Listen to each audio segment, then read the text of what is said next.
I am that living soul. Allowed to use that? Yes. I am that soul. Sure, yeah, sure. Sure, yep, yes. Are you David? I feel really coerced right now. Thank you. I appreciate that. I'm going to simply remove you from the hearing because I don't need to hear ridiculous commentary from you. Hey everyone, today's video is wild. We got a super chaotic court hearing with a sovereign citizen who's completely lost it. The guy acts like he's on something. Totally out of control. But don't worry, the judge doesn't play around and completely puts him in his place. I don't get why people still try this stuff in court. Sovereign citizens are getting crazier every year. Anyway, if you like watching courtroom chaos, don't forget to like and subscribe. Let's get into it. That is the person that I was given to use in this life.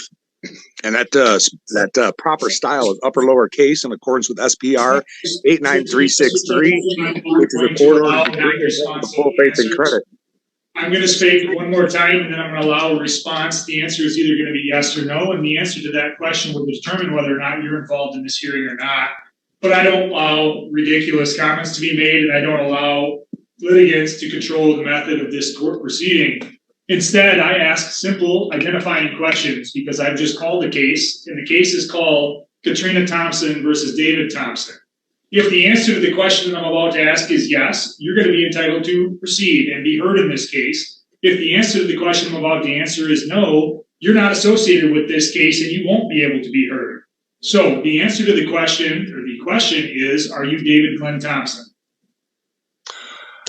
I am that living soul. Allowed to use that? Yes. I am that soul. Mr. Thompson, it's either a yes or no, or you're not going to be involved in the hearing. Let me take it a step further and let you know what happens if you are not David Glenn Thompson. My next question will be, is there any other David Glenn Thompson in the courtroom or otherwise? If I hear the answer to that question, no, it's likely that the court will issue a bench warrant for non-appearance. So it's your last chance to tell me.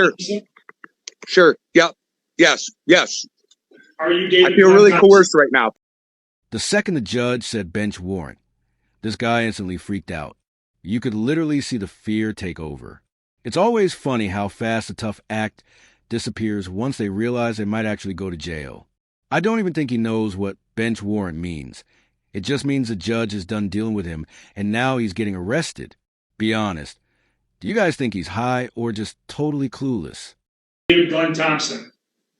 I believe I just answered that with a yes, and I feel really coerced right now.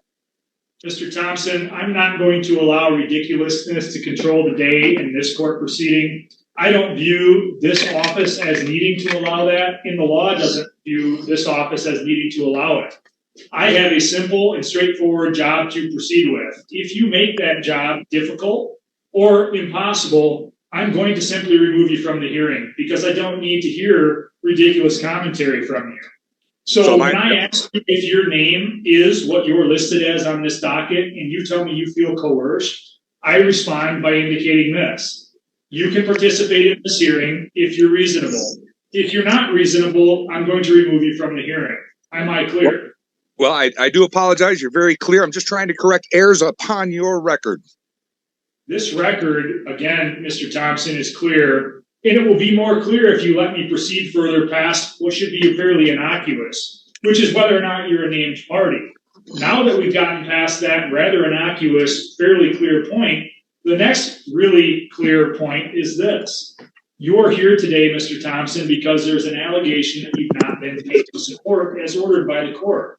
If you're found to have not been making reasonable payments out of your available income, the court could hold you in contempt. And contempt is punishable by potential jail. In this case, we're also here to address a bond that you had previously posted. So when you posted a bond, I ordered that a hearing would be set today. When I set that hearing, it's to address several things. Number one is to address the issue of contempt and whether or not I should forfeit the bond that you previously posted. The order specifically indicated to you why we're here, but because there appears to be difficulty in you understanding that, I'm going to go through it. Defendant is required under the terms of that written order that you got a copy of to show cause why you should not be held in contempt for failure to comply with the court's order. If you fail to appear, you can be found in contempt and a bench warrant can be issued. If contempt is found, the court can apply any enforcement remedy allowed under the law. The bench warrant is discharged. So again, that's the requirement of the prior order. It enunciated clearly that you were going to appear here on December 5th, and I'm glad that you're present to be able to address those issues.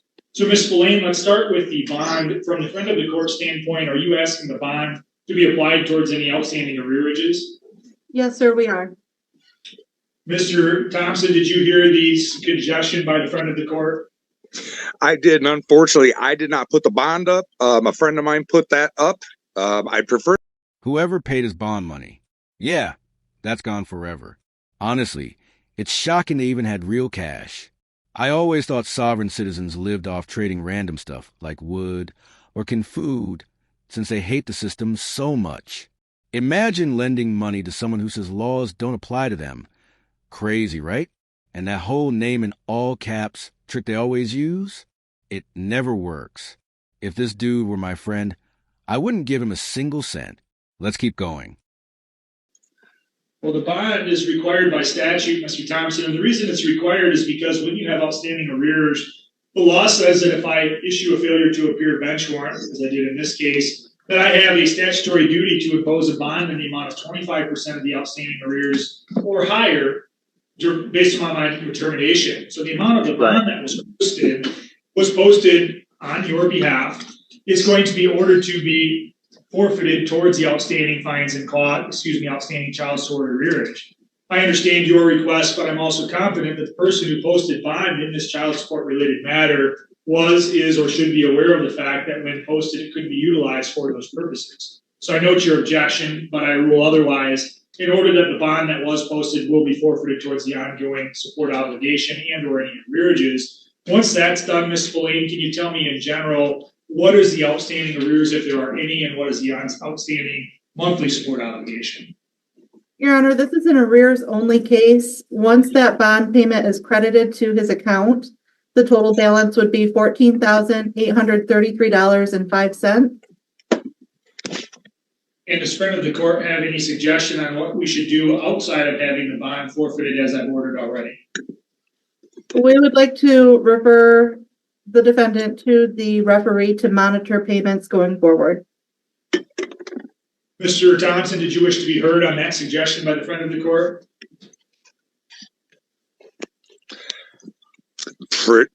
I don't even know what to say.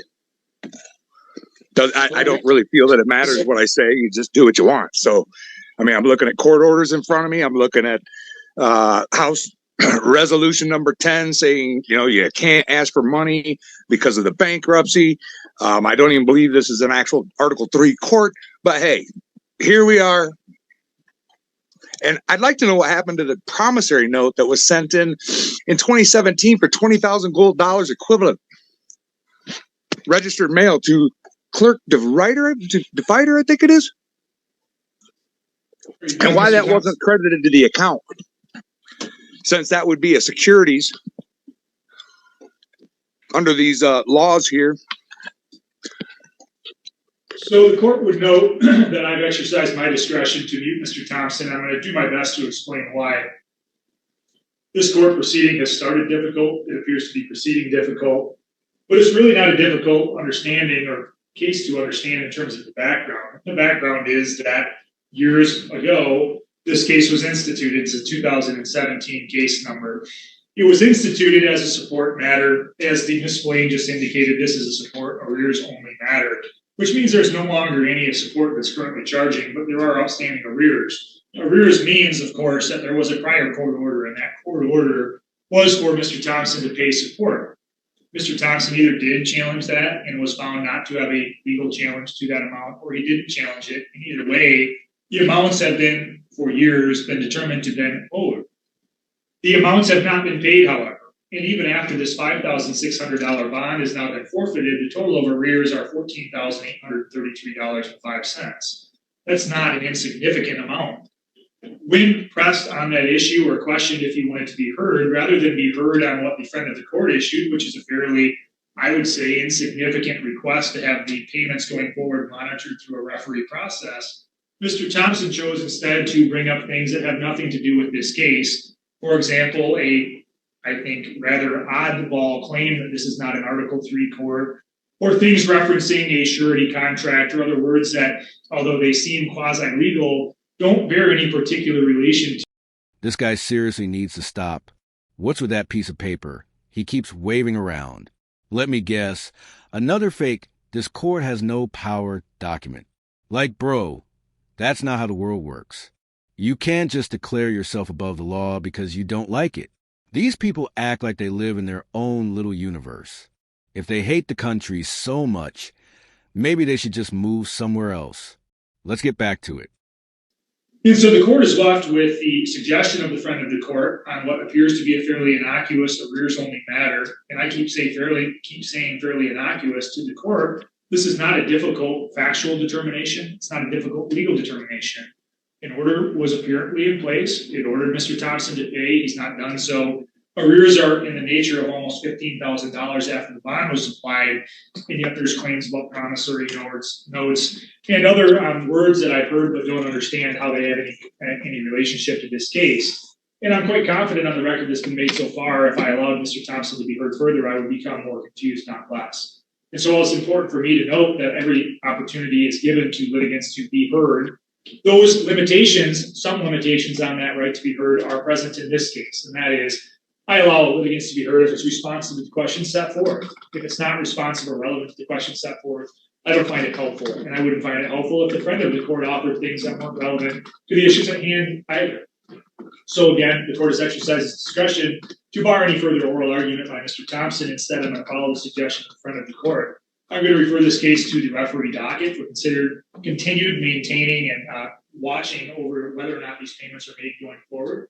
I will, of course, maintain jurisdiction over this court, over this case. I'm simply referring this case to the referee for further proceedings, and I'll also sign that order once it's presented by the friend of the court, ordering that the bond that was posted on Mr. Thompson's behalf is forfeited towards the outstanding arrears only in this matter.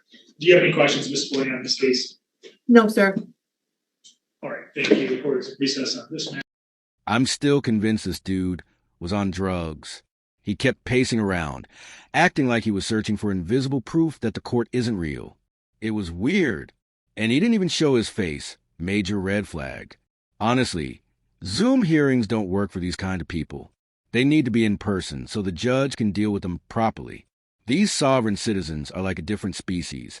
They really think they're above everyone else. The funniest part is they say the U.S. government isn't real, but still use everything it provides. Make it make sense. Anyway, that's it for this one. Let me know if you think this guy was high or just straight up stupid. Don't forget to like and subscribe for more insane courtroom moments. See you next time.